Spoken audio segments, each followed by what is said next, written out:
Dear students, आज अपने 11th का एक नया चैप्टर स्टार्ट कर रहे हैं। जिस चैप्टर नंबर 8 है, नाम इसका रेडॉक्स अभिक्रिया। हिंदी में इसे अपचो पच्य अभिक्रिया कहते हैं। इस चैप्टर में अपने ऑक्सीकरण, अपचयन, ऑक्सीकारक, अपचायक, ये जो सामान्य शब्द अपने केमिस्ट्री के अंदर देखते हैं उसके बारे में समझेंगे कि ये रियलिटी में होते क्या है। ये जब अपने को पता चल जाएगा तो आधी केमिस्ट्री अपनी वैसे ही क्या हो जाएगी, कंप्लीट हो जाएगी। मतलब जो भी अपने कोई चीज पढ़ते हैं कि जैसे कोई पदार्थ ये ऑक्सीकृत हो रहा है, कैसे कोई पदार्थ अपचयित हो रहा है, तो उसके बारे में जो अपने को बेसिक जानकारी है वो इसी चैप्टर से अपने को मिलेगी। तो इसके अंदर जो शब्द आते हैं सामान्य शब्द, उन पर अपने को ज्यादा ध्यान रखना है, ठीक है। तो इस चैप्टर का फर्स्ट पॉइंट अपना ऑक्सीकरण और अपचयन से स्टार्ट होता है। तो अपने ऑक्सीकरण की डेफिनेशन देखते हैं कि ऑक्सीकरण किसे कहते हैं। तो ऑक्सीकरण के लिए पहले जो सामान्य डेफिनेशन थी वो तो सिर्फ इतनी सी थी कि अगर किसी कोई पदार्थ में ऑक्सीजन का क्या हो जाता है, योग हो जाता है, तो उस अभिक्रिया को अपने ऑक्सीकरण अभिक्रिया कहते थे। यानी किसी कोई पदार्थ का मतलब यहाँ पर कोई भी परमाणु हो सकता है, कोई भी अणु हो सकता है, कोई भी यौगिक हो सकता है। अगर किसी पदार्थ, यानी जो यहाँ पर मैंने पदार्थ लिख रखा है, इसका मीन कोई अणु से भी हो सकता है, परमाणु से भी हो सकता है, और तत्व से भी हो सकता है, और यौगिक से भी हो सकता है। अपनों ने ये चीज देखी हुई है कि अणु किसे कहते हैं, परमाणु किसे कहते हैं, तत्व किसे कहते हैं, यौगिक किसे कहते हैं। 10th क्लास के ये सामान्य शब्द थे। अणु का मतलब था कि कोई दो तत्व निश्चय अनुपात में सहयोग करके जिस यौगिक का निर्माण करते हैं, जिस एक उत्पाद का निर्माण करते हैं, उसे अपने अणु कहते थे। परमाणु का मतलब एक अत्यंत सूक्ष्म इकाई जिसे और आगे विभाजित नहीं किया जाता, और तत्व का मतलब होता था कि बहुत सारे परमाणुओं का समूह, एक ही परमाणुओं का समूह क्या कहलाता था, तत्व कहलाता था। यौगिक का मतलब था कि दो या दो से अधिक परमाणु या तत्व या अणु आपस में योग करके निश्चय अनुपात में जिस उत्पाद का निर्माण करते थे उसे अपने यौगिक कहते थे। तो यहाँ पर जो पदार्थ शब्द लिख रखा है, पदार्थ का मतलब इन तीनों चारों में से कोई भी हो सकता है। कोई तत्व भी हो सकता है, कोई परमाणु भी हो सकता है, कोई अणु भी हो सकता है, कोई यौगिक भी हो सकता है। तो स्टार्टिंग में तो डेफिनेशन इतनी सी थी कि किसी कोई पदार्थ में अगर ऑक्सीजन का योग मिल रहा है तो उसे अपने क्या कह देते थे, ऑक्सीकरण कह देते थे कि इस पदार्थ का क्या हो रहा है, ऑक्सीकरण हो रहा है। जैसे जैसे जैसे आगे बढ़ते गए वैसे वैसे क्या होता गया, इनकी डेफिनेशन चेंज होती गई। यानी कहने का मतलब जो इनको मानना था, ऑक्सीजन का मानना था कि ऑक्सीजन का जुड़ना ही ऑक्सीकरण कहलाता है। उसके बाद में आगे इन पर क्या हुआ, चेंजिंग हुआ। यानी ऑक्सीकरण के जुड़ने के अलावा ऋण विद्युतीय तत्व होते हैं, उनके जुड़ना, प्लस में हाइड्रोजन का निष्कासन होना, प्लस में अपने कह सकते हैं धन विद्युतीय तत्व का निष्कासन होना, किसमें काउंट किया जाने लगा, तो ऑक्सीकरण में काउंट किया जाने लगा। जैसे पहली डेफिनेशन, अगर स्टार्टिंग में आपसे कोई डेफिनेशन पूछ ले तो इसकी यही डेफिनेशन लिखोगे आप कि ऐसी रासायनिक अभिक्रिया जिसमें किसी पदार्थ में निम्न का योग या निष्कासन होता है, उन अभिक्रियाओं को अपने क्या कहते हैं, ऑक्सीकरण अभिक्रिया, या फिर अपने अन्य नाम से जानते से उपचयन अभिक्रिया कहते हैं। उपचयन अभिक्रिया कहते हैं। अब निम्न का मतलब यहाँ पर चार कंडीशन अपने को ध्यान रखनी, चार स्थितियां अपने को ध्यान में रखनी। कौन कौन सी? तो पहली आती है कि ऑक्सीजन का योग, यानी किसी पदार्थ के अंदर ऑक्सीजन का अगर योग हो रहा है, पदार्थ का मतलब आपको बता चुका हूं कि अणु भी ले सकता हूं, परमाणु भी ले सकता हूं, कोई तत्व भी ले सकता हूं मैं। अगर किसी पदार्थ में ऑक्सीजन का योग हो रहा है तो उसे अपने क्या कहेंगे, उस अभिक्रिया को ऑक्सीकरण अभिक्रिया कहेंगे। जैसे यहाँ पर मैंने मैग्नीशियम ले रखा है, उसकी ऑक्सीजन के साथ में अभिक्रिया करवाई और किसका निर्माण करवा दिया मैंने, मैग्नीशियम ऑक्साइड का निर्माण करवा दिया, ठीक है। उसी प्रकार से जिंक की अभिक्रिया करवाई किसके साथ में, ऑक्सीजन के साथ में, और किसका निर्माण करवाया मैंने, जिंक ऑक्साइड का निर्माण करवाया। उसी प्रकार से कार्बन की अभिक्रिया करवाई और किसका निर्माण करवाया मैंने, कार्बन डाइऑक्साइड का निर्माण करवाया। ये सारे क्या है, इनके ऑक्साइड है। जैसे मैग्नीशियम का ऑक्साइड कौन सा हो गया, मैग्नीशियम ऑक्साइड। जिंक का ऑक्साइड कौन सा हो गया, जिंक ऑक्साइड। और कार्बन का ऑक्साइड कौन सा हो गया, कार्बन डाइऑक्साइड। ये सारे क्या है, इन तत्वों के, ये यहाँ पर क्या है, तत्व है। इन तत्वों के क्या है, ये ऑक्साइड है। ठीक है, तो अब अपने कहते हैं सामान्य शब्द में कि मैग्नीशियम में क्या हो रहा है, ऑक्सीजन का योग हो रहा है। जिंक में भी ऑक्सीजन का योग हो रहा है और कार्बन में भी ऑक्सीजन का योग हो रहा है। तो अपनों को ये रिजल्ट निकल के आता है कि जब किसी तत्व में या किसी परमाणु में या किसी यौगिक में ऑक्सीजन का योग होता है तो वो अपने ऑक्साइड में परिवर्तित हो जाता है। ऑक्साइड में परिवर्तित होने का मतलब वो क्या हो चुका है, अपने ऑक्साइड में ऑक्सीकृत हो चुका है। जैसे यहाँ पर मैंने लिख रखा है कि जैसे मैंने मैग्नीशियम, जिंक, कार्बन आदि का क्या करवाया है, ऑक्सीकरण करवाया है। ऑक्सीकरण करवाया तो मतलब ये अपने ऑक्साइड में क्या हो चुके हैं, ऑक्सीकृत हो चुके हैं। तो ये चीज आपको ध्यान रखनी है कि कोई पदार्थ ऑक्सीकृत कब कहलाता है, जब वो अपने ऑक्साइड में ऑक्सीकृत हो जाए या उसमें ऑक्सीजन का, अपने ऐसे कहते हैं कि ऑक्सीजन का योग हो रहा है। देख लेते हैं कि इस पदार्थ में ऑक्सीजन का योग हो रहा है तो मतलब ये क्या हो रहा है, अपने ऑक्साइड में ऑक्सीकृत हो रहा है। या फिर अन्य कोई यौगिक ऑक्साइड के अलावा अन्य कोई कंपाउंड बना रहा है जिसमें ऑक्सीजन का योग हो रहा है तो अपने कह देंगे कि उस यौगिक में, कंपाउंड में मतलब यौगिक है, उस यौगिक में क्या हो रहा है, वो ऑक्सीकृत हो रहा है। ऑक्सीजन में ऑक्सीकृत होगा और अपचयन में अपचयित होगा। ठीक है, तो उसके बाद में सेकंड आता है, पहला तो ऑक्सीजन का ध्यान रखना है कि किसी पदार्थ में अगर ऑक्सीजन का योग हो रहा है तो वो अपने ऑक्साइड में या फिर अन्य कोई यौगिक में क्या होता है, ऑक्सीकृत होता है। ठीक है, सेकंड आता है कि ऋण विद्युतीय तत्व का क्या हो, योग हो। अब ऋण विद्युतीय तत्व कौन से होते हैं, तो हम लोग को 10th कक्षा में भी देखा था और 11th में भी आपने देख चुके हो कि जो आवर्त सारणी का 17वां वर्ग है जिसे हैलोजन वर्ग कहते हैं, जिसमें फ्लोरीन, क्लोरीन, ब्रोमीन, आयोडीन ये सारे जो तत्व आते हैं, ये सारे क्या होते हैं, ऋण विद्युतीय तत्व होते हैं। ऋण विद्युतीय तत्व का मतलब कि अपने क्या करते हैं, जो बंध के इलेक्ट्रॉन होते हैं, कोई भी बंध बना लेंगे जैसे HCl, ये Cl क्या अपने को हैलोजन वर्ग का तत्व है। ये बंध के इलेक्ट्रॉन को क्या कर लेता है, अपनी ओर आकर्षित कर लेता है। इस गुण को अपने क्या बोल देते हैं, ऋण विद्युतीय तत्व का गुण बोल देते हैं। यानी बंध के इलेक्ट्रॉन को अपनी ओर आकर्षित करना ही क्या कहलाता है, विद्युत ऋणात्मकता कहलाती है। और जो पदार्थ इसे रखता है, यानी जो तत्व इस गुण को रखता है उसे अपने कौन सा तत्व बोल देते हैं या कौन सा परमाणु बोल देते हैं, ऋण विद्युतीय तत्व बोल देते हैं या फिर ऋण विद्युतीय परमाणु बोल देते हैं। तो यहाँ पर मैंने क्लोरीन, फ्लोरीन, ब्रोमीन, आयोडीन, साथ में आप नाइट्रोजन भी लिख सकते हो। ये सारे क्या होते हैं, अपने को पता है, ऋण विद्युतीय तत्व होते हैं। ऋण विद्युतीय तत्व होने के कारण अगर ये किसी पदार्थ में, मतलब किसी यौगिक में, किसी तत्व में, किसी अणु में जुड़ते हैं तो मतलब उसका क्या कर रहे हैं, वो ऑक्सीकरण कर रहे हैं। जैसे यहाँ पर मैंने मैग्नीशियम के साथ में क्या किया है, क्लोरीन अणु की अभिक्रिया करवाई है और किसका निर्माण करवाया है, मैग्नीशियम क्लोराइड का निर्माण करवाया है। तो मतलब मैग्नीशियम क्लोराइड में क्या हो रहा है, ऑक्सीकृत हो रहा है। यानी मैग्नीशियम में ऋण विद्युतीय अणु, यानी कहने का मतलब ये बनेगा कैसे, Cl प्लस में Cl आपस में श्रोण करके किसका निर्माण करेंगे, Cl2 का निर्माण करेंगे। मतलब ये जो क्लोरीन और क्लोरीन के दो परमाणु थे, ये परमाणु क्या थे, ऋण विद्युतीय परमाणु थे।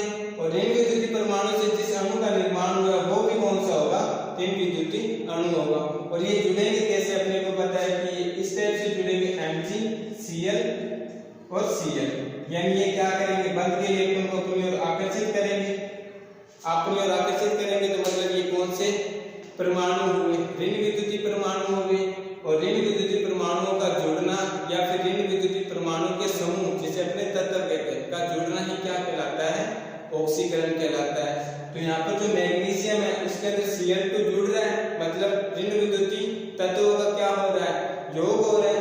तो इसका क्या हो रहा है, ऑक्सीकरण हो रहा है। इसे अपने क्या कह देते हैं कि मैग्नीशियम अपने मैग्नीशियम क्लोराइड में क्या हो रहा है, ऑक्सीकृत हो रहा है। ठीक है, उसी प्रकार से कोई कंपाउंड ले लिया, कोई यौगिक ले लिया मैंने, कंपाउंड का मतलब यौगिक है, कोई यौगिक ले लिया, उस यौगिक में मैंने और क्या करवा दी, ऋण विद्युतीय तत्वों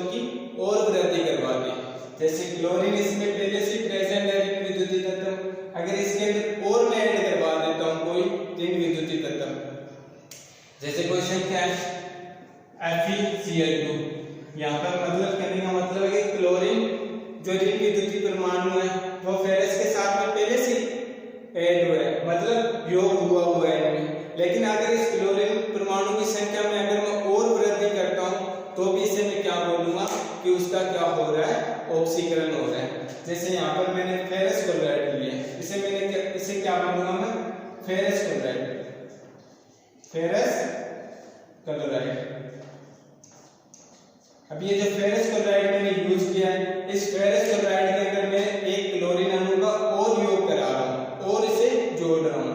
तो यहाँ पर क्लोरीन की संख्या अपने को पता है कितनी होगी, 3 होगी। मतलब क्लोरीन की संख्या जो कि क्या था, ऋण विद्युतीय तत्व की संख्या में वृद्धि हो रही है। तो कहने का मतलब अब ये जो यौगिक बना है, इस यौगिक का नाम क्या होगा, फेरिक क्लोराइड हो जाएगा, फेरिक क्लोराइड हो जाएगा, फेरिक क्लोराइड बोल देते हैं इसे। अब ये फेरस क्लोराइड और फेरिक क्लोराइड के लिए आपको थोड़ी सी सिंपल चीज बता देता हूँ। जैसे जैसे आप आगे बढ़ोगे अपने आप पता चल जाएगा कि किस यौगिक को अपने फेरस क्लोराइड बोलेंगे या फेरिक वर्ड यूज करेंगे, किसके साथ में अपने फेरस यूज करेंगे। अपने ऑक्सीकरण अंग निकालना सीखेंगे जब अपने को पता चल जाएगा कि किसी यौगिक में फेरस की Fe2 ऑक्सीकरण अवस्था आ रही है तो उसे अपने क्या बोल देंगे, फेरस। उसके साथ में जो तत्व जुड़ा हुआ है, जैसे अगर क्लोरीन जुड़ा हुआ है तो क्लोराइड लगा देंगे, ऑक्सीजन जुड़ा हुआ है तो ऑक्साइड लगा देंगे। अगर किसी यौगिक में फेरस की ऑक्सीजन अवस्था कितनी आती है, 3 आती है, तो उसे अपने क्या बोल देंगे, फेरिक बोलेंगे। ऑक्सीजन अवस्था +2 आ रही है तो फेरस, ऑक्सीजन अवस्था +3 आ रही है तो फेरिक। यहाँ पर Cl की माइनस ऑक्सीजन अवस्था होती है, 1 2 जुड़े हुए हैं तो इसलिए इसकी ऑक्सीजन अवस्था कितनी हो जाएगी, 2 हो जाएगी। तो यहाँ पर Fe2 निकल के आ रहा है तो इसलिए मैं इसे क्या बोल रहा हूँ, फेरस क्लोराइड। ये किस में ऑक्सीकृत हो रहा है, फेरिक क्लोराइड में ऑक्सीकृत हो रहा है।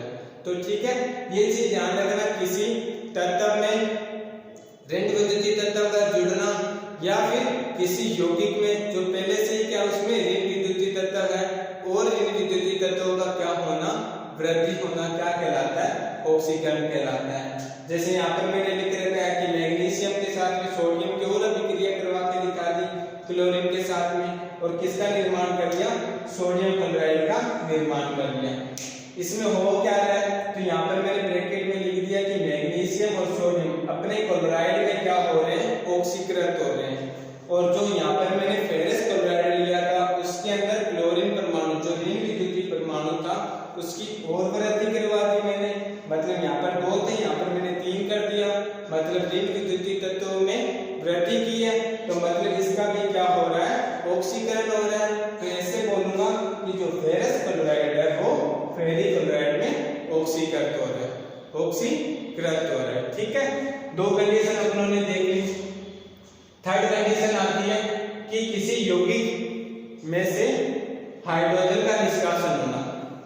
अब ऐसी कोई भी अभिक्रिया दिख जाए अपने को जिसमें ऐसा लगे कि हाइड्रोजन का क्या हो रहा है, विलोप हो रहा है, निष्कासन हो रहा है, कमी आ रही है, तो उस अभिक्रिया को अपने किस में काउंट कर लेंगे, ऑक्सीकरण में काउंट कर लेंगे। जैसे यहाँ पर मैंने एक यौगिक ले रखा है जिसे मैंने एथेनॉल बोला है। एथेनॉल इसलिए क्योंकि आइसोसिन नामकरण करते हैं अपने को तब निकल के आता है 1 2 कार्बन की श्रृंखला है। 2 कार्बन की श्रृंखला के लिए कौन सा वर्ड रूट यानी कार्बन की संख्या पर नाम यूज होता है, तो 2 के लिए अपने को पता है एथेन यूज होता है। और साथ में कौन सा क्रियात्मक समूह जुड़ा हुआ है, ओल जुड़ा हुआ है, मतलब हाइड्रोक्सी जुड़ा हुआ है। हाइड्रोक्सी के लिए अनुलग्न कौन सा यूज करते हैं, ओल यूज करते हैं। तो एथेन प्लस ओल क्या बन गया, एथेनॉल बन गया। अब इस एथेनॉल में से मैंने क्या किया है, हाइड्रोजन अणु का निष्कासन किया है। इस हाइड्रोजन अणु का जैसे मैंने निष्कासन किया, ये एथेनॉल किसमें कन्वर्ट हो गया, किसमें परिवर्तित हो गया, एथेनॉल में परिवर्तित हो गया। पहले इसमें हाइड्रोक्सी क्रियात्मक समूह था, लेकिन जैसे हाइड्रोजन अणु का निष्कासन हुआ तो जहां पर हाइड्रोक्सी क्रियात्मक समूह था वहां पर कौन सा क्रियात्मक समूह में चेंज हो गया, ये एल्डिहाइड में चेंज हो गया। अपने को पता है ना कि ये कौन सा ग्रुप होता है, एल्डिहाइड ग्रुप होता है। और ये एल्डिहाइड ग्रुप के जो कार्बन संख्या होती है, मतलब जो कार्बन इसके अंदर यूज होता है, उस कार्बन को अपने क्या करते हैं, मुख्य कार्बन श्रृंखला में गिनते हैं, काउंट करते हैं, तो यहाँ पर मुख्य कार्बन श्रृंखला में एल्डिहाइड का कार्बन भी काउंट किया जाएगा। तो 1 और 2 के लिए वापस एथेन यूज हो जाएगा, और एल्डिहाइड के लिए कौन सा अनुलग्न यूज करते हैं, तो अपने को पता है कि एल यूज करते हैं, तो इसलिए मैं यहाँ पर इसका नाम क्या लिख दिया, एथेनेल लिख दिया। सिंपल सी चीज है ये, तो अपने बाद में यानी आपको चल रहा है चैप्टर के अंदर, उसके अंदर समझा दी गई और आगे समझा दी जाएगी। मेनली अपने को फोकस यहाँ पर किस चीज पर करना है कि ऑक्सीकरण किस स्टेप से हो रहा है।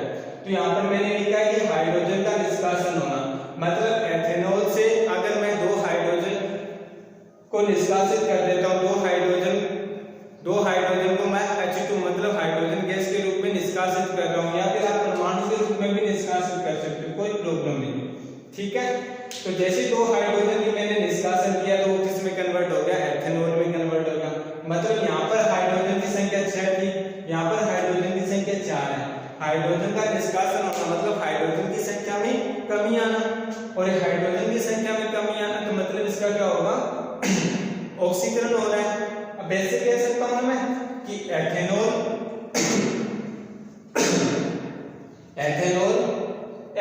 में क्या हो रहा है, ऑक्सीकृत हो रहा है।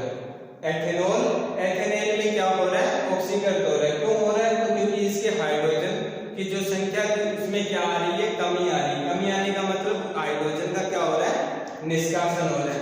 उसी प्रकार से मैंने एक सेकंड कंपाउंड यौगिक लिख रखा है यहाँ पर,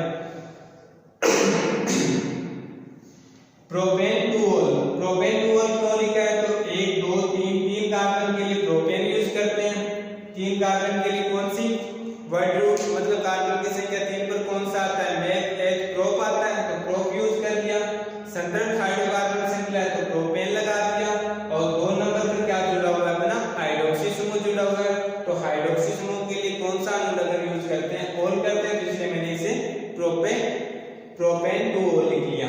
अब इस प्रोपेन टू ऑल में से ये 2 हाइड्रोजन परमाणु का अगर मैं क्या कर देता हूँ, निष्कासन कर देता हूँ, तो ये किस में कन्वर्ट हो जाएगा, एसीटोन में कन्वर्ट हो जाएगा। तो अब मैं कह सकता हूँ कि प्रोपेन टू ऑल एसीटोन में क्या हो रहा है, ऑक्सीकृत हो रहा है, ऑक्सीकृत हो रहा है,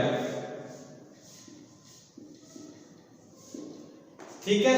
जैसे एथेनेल में ऑक्सीकरण हो रहा था, उसी प्रकार से प्रोपेन टू ऑल एसीटोन में, जिसे प्रोपेनोन भी आप कह सकते हो, उसमें क्या हो रहा है, ऑक्सीकृत हो रहा है, ठीक है। उसी प्रकार से आप और भी रिएक्शन लिख सकते हो, C2H6 जिसे अपने एथेन बोलते हैं, उसमें से अगर मैं क्या कर दूं, 2 हाइड्रोजन को निष्कासन कर दूं, C2H4 ये क्या बन जाएगा, अपना एथीन बन जाएगा। तो अपने ये भी कह सकते हैं ना, एथेन किसमें ऑक्सीकृत हो रहा है, तो एथीन में ऑक्सीकृत हो रहा है। तो ये चीजें आपने को ध्यान रखनी है। हाइड्रोजन का निष्कासन होना किसमें काउंट किया जाएगा, ऑक्सीकरण में काउंट किया जाएगा। और लास्ट अपना टॉपिक रहता है इसके अंदर धन विद्युतीय तत्व का क्या होना, निष्कासन होना। धन विद्युतीय तत्व जैसे अपने को पता है कि आवर्त सारणी का जो प्रथम वर्ग है जिसे अपने क्षारीय धातु कहते हैं, और तृतीय वर्ग है जिसे अपने क्षारीय मृदा धातु कहते हैं, उसके जितने भी एलिमेंट जितने भी तत्व होंगे वो सारे किसमें काउंट किए जाते हैं, तो धन विद्युतीय तत्व में काउंट किए जाते हैं। जैसे यहाँ पर मैंने कुछ एग्जांपल लिख दिए, सोडियम हो गया, जैसे पोटेशियम, मैग्नीशियम, कैल्शियम, सीजियम, ये सभी क्या है, धन विद्युतीय तत्व है। अगर किसी यौगिक में से ये तत्व निष्कासित हो रहे हैं तो मतलब अपने समझ जाएंगे कि उस तत्व का क्या हो रहा है, ऑक्सीकरण हो रहा है। और अपने ऐसे भी कह सकते हैं कि अगर कोई यौगिक में से धन विद्युतीय तत्व में क्या हो जाए, कमी हो जाए, तब भी अपने क्या कहेंगे कि उसका क्या हो रहा है, ऑक्सीकरण हो रहा है।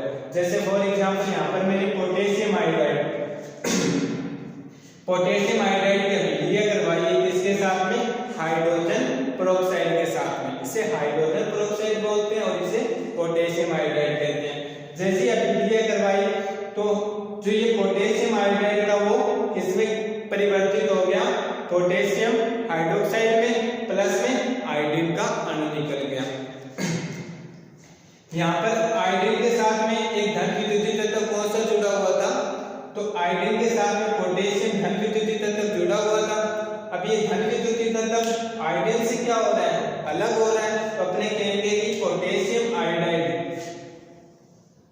किसमें ऑक्सीकृत हो रहा है?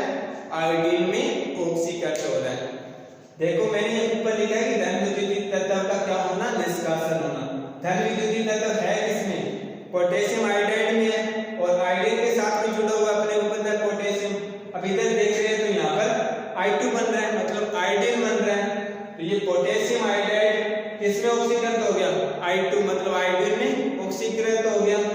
यानी जो धन विद्युतीय तत्व का निष्कासन हुआ है वो पोटेशियम आयोडाइड यानी आयोडीन से हुआ है और यहाँ पर I2 बन रहा है। तो इसलिए कहेंगे कि जो पोटेशियम आयोडाइड है वो किसमें ऑक्सीकृत हो रहा है? आयोडीन में ऑक्सीकृत हो रहा है। उसी प्रकार से यहाँ पर मैंने कोई अन्य यौगिक लिख रखा है जिसे पोटेशियम फेरोसाइनाइड बोलते हैं। इसे एक बार आप याद रख लो, नाम याद रखना पड़ेगा पोटेशियम। ये बाद में अपने आप पता चल जाएगा कि कैसे इसका नाम किया जाता है, फेरोसाइनाइड, पोटेशियम फेरोसाइनाइड। ये कौन सा एक संकुल यौगिक है जो आपको बाद में आराम से बता दिया जाएगा कि संकुल यौगिक किस प्रकार से बनते हैं। धीरे धीरे आप आगे बढ़ोगे अपने आप समझ आता रहेगा। एक बार अपने को ये ध्यान रखना है कि ये कौन सा यौगिक है? पोटेशियम फेरोसाइनाइड है। अब इस पोटेशियम फेरोसाइनाइड की मैं मान लेता हूँ किसी यौगिक के साथ में अभिक्रिया करवानी है मुझे, यानी यहाँ पर पोटेशियम हाइड्रोजन आयोडाइड ले लिया मैंने। हाइड्रोजन आयोडाइड के साथ में किसकी अभिक्रिया करवाई है मैंने? पोटेशियम फेरोसाइनाइड की अभिक्रिया करवाई है। जैसी अभिक्रिया करवाई यहाँ पर देखा संख्या 3, यहाँ पर 4, मतलब संख्या यानी जो धन विद्युतीय तत्व था पोटेशियम उसकी संख्या में क्या आ रही है? कमी आ रही है। मतलब कह सकता हूँ कि पोटेशियम फेरोसाइनाइड किसमें ऑक्सीकृत हो रहा है? Potassium ferric cyanide, potassium ferric cyanide,